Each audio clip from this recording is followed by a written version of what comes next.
जब अंधेरे में कुछ सरसराता है, जब रात की खामोशी चीख बन जाती है और जब आपको लगता है कि कोई है मगर दिखाई नहीं देता, तब खुलता है डर का दरवाजा, जहां हर कहानी सच्चाई से भी ज्यादा खौफनाक है। आप सुन रहे हैं डरनामा, एक ऐसी जगह जहां हर कहानी करेगी आपके रोंगटे खड़े। दरवाजा जो दोबारा खुला। 5 साल बीत चुके थे उस रात को जब अर्जुन, विशाल और दीपक ने उस हॉस्टल में कदम रखा था। विशाल अब इस दुनिया में नहीं था, दीपक गायब और अर्जुन मानसिक अस्पताल में बंद। लेकिन कहानी वहीं खत्म नहीं हुई थी। अर्जुन के चिल्लाने की आवाजें अब भी अस्पताल की दीवारों से टकराती थी। मैंने दरवाजा खोला था, मैंने दरवाजा खोला था। डॉक्टर उसकी हालत देखकर हैरान थे। अर्जुन दिन भी शांत रहता था, लेकिन रात होते ही उसकी आंखें सफेद हो जाती और आवाज बदल जाती। एक रात उसने एक नर्स को खींचकर बोला, कमरा नंबर 13 दोबारा खुल रहा है, अब सब जाएंगे। उसी रात नर्स गायब हो गई। अस्पताल के सीसीटीवी में कुछ भी रिकॉर्ड नहीं हुआ, बस एक कोने में काली परछाई झूमती दिखी। अब कहानी की खबर फैलने लगी। एक स्थानीय यूट्यूब चैनल के 2 युवक, रोहित और साहिल, उस हॉस्टल की सच्चाई जानने के लिए वीडियो बनाने पहुंचे। कैमरे, टॉर्च और स्पिरिट बॉक्स लेकर वो रात को 12 बजे हॉस्टल पहुंचे। शुरुआत में सब सामान्य लग रहा था। दीवारों पर पुरानी लिखाई मिट चुकी थी, लेकिन जब वो कमरा नंबर 13 के पास पहुंचे, टॉर्च बार बार बंद होने लगी। रोहित ने दरवाजा खटखटाया, कोई जवाब नहीं आया। उन्होंने कैमरा ऑन रखा और दरवाजा खोला। फिर वही ठंडी हवा, वही अजीब सी फफूंदी की गंध और दीवारें जो जैसे सांस ले रही थी। अंदर घुसते ही साहिल का कैमरा बंद हो गया। रोहित को सामने दीवार पर एक हल्की सी परछाई दिखी। फिर दीवार से वही आवाज आई, एक गया 2 बाकी है। रोहित ने जैसे ही पलटकर साहिल को देखा, साहिल का चेहरा नीला पड़ चुका था। वो कांप रहा था। उसने कहा, हमने गलती कर दी, हमें भागना चाहिए। लेकिन दरवाजा बंद हो चुका था। स्पिरिट बॉक्स ने तेजी से शोर मचाना शुरू कर दिया और उसमें से साफ आवाज आई, क्यों आई? बुलाया किसने?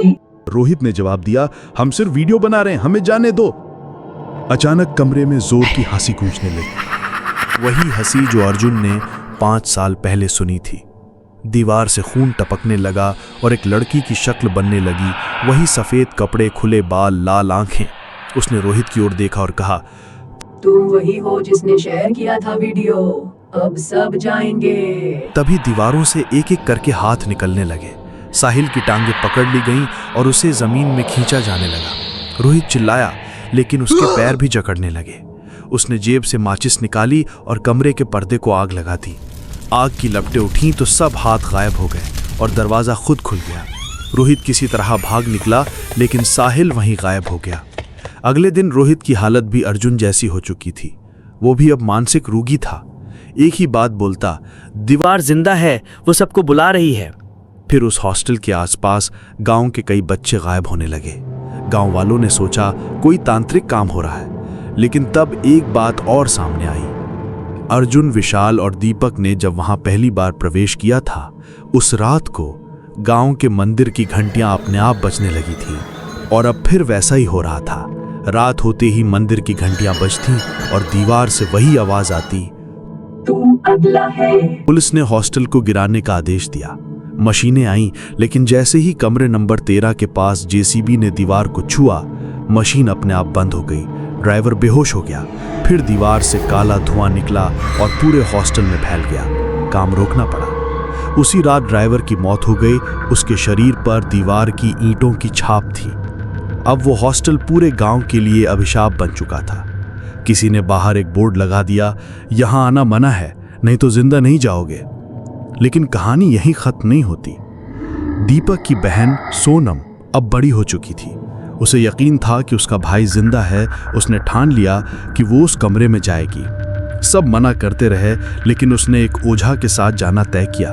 ओझा ने कहा, यह आत्मा नहीं, ये स्थान खुद जागृत है, ये दीवार जिंदा है। रात को 1 बजे वो दोनों पहुंचे। ओझा ने मंत्रों के साथ हवन शुरू किया और सोनम कमरे के अंदर गई। अंदर घुसते ही उसे भाई की आवाज सुनाई दी, सोनम मुझे बचा लो, लेकिन ओझा चिल्लाया, ये उसका रूप नहीं, ये तुम्हें बुला रही है। लेकिन सोनम नहीं मानी। उसने दीवार को छू लिया। तभी दीवार ने उसे पकड़ लिया और वो बेहोश हो गई।